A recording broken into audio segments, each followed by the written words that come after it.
कोकणातील सह्याद्रीच्या पर्वतरांगांमध्ये वसलेल्या महाड तालुक्यातून एक अत्यंत धक्कादायक आणि चिंताजनक बातमी समोर येत आहे। महाड तालुक्यातील विन्हेरे विभागात सध्या कोकणातील आतापर्यंतची सर्वात मोठी आणि बेसुमार वृक्षतोड झाली आहे। जळाऊ लाकडाच्या नावाखाली येथील मौल्यवान सागवानी जंगलाचा अक्षरशः सुफडा साफ करण्यात आला असून वनसंपदेने नटलेले डोंगर आता उघडे बोडके झाले आहेत। मिळालेल्या माहितीनुसार विन्हेरे विभागातील नागाव खिंडीमध्ये एका बड्या जंगल ठेकेदाराने जळाऊ लाकडाच्या परवान्याचा गैरवापर करत प्रशासनाची कोणतीही परवानगी न घेता अगणित सागवान वृक्षांची कत्तल केली आहे।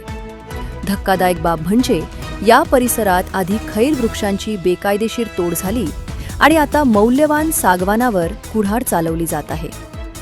मात्र या संपूर्ण प्रकरणावर महाडचे वन खाते पूर्णपणे सुस्तावले असून जंगल माफिया मात्र मस्तावले असल्याचे चित्र आहे। नागाव खिंड परिसरात या ठेकेदाराने मोठा डेपो उभारला आहे। स्थानिक शेतकऱ्यांची फसवणूक करून महाड आणि शेजारच्या पोलादपूर तालुक्यातून बेकायदेशीरपणे तोडलेले सागवान या डेपोमध्ये आणले जात आहे।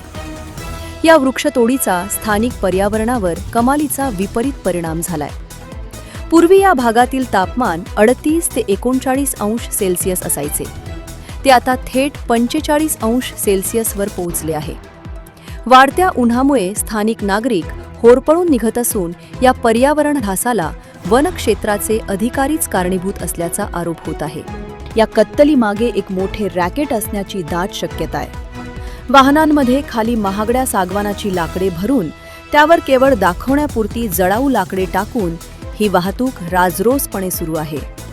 महाडचे वनक्षेत्रपाल आशिष पाटील यांना याची पूर्वकल्पना असतानाही आजवर एकाही गाडीची तपासणी झालेली नाही। गाडी महाडला पोहोचण्यापूर्वीच ऑनलाईन पासेस कशा पुरवल्या जातात असा गंभीर सवाल आता पर्यावरणप्रेमी उपस्थित करत आहेत। महाडमधील या महाजंगल तोडीमुळे आता पर्यावरणप्रेमी आणि स्थानिक ग्रामस्थांमध्ये तीव्र संतापाची लाट आहे। राज्याच्या वनमंत्र्यांनी या गंभीर प्रकरणाची तात्काळ दखल घ्यावी, तसेच चालू वर्षात दिलेल्या परवान्यांची आणि वनक्षेत्रपाल आशिष पाटील यांच्या महाडमधील कार्यकाळाची उच्चस्तरीय चौकशी करावी अशी मागणी आता जोर धरू लागली आहे। जनोदयकरिता मिलिंद माने, महाड।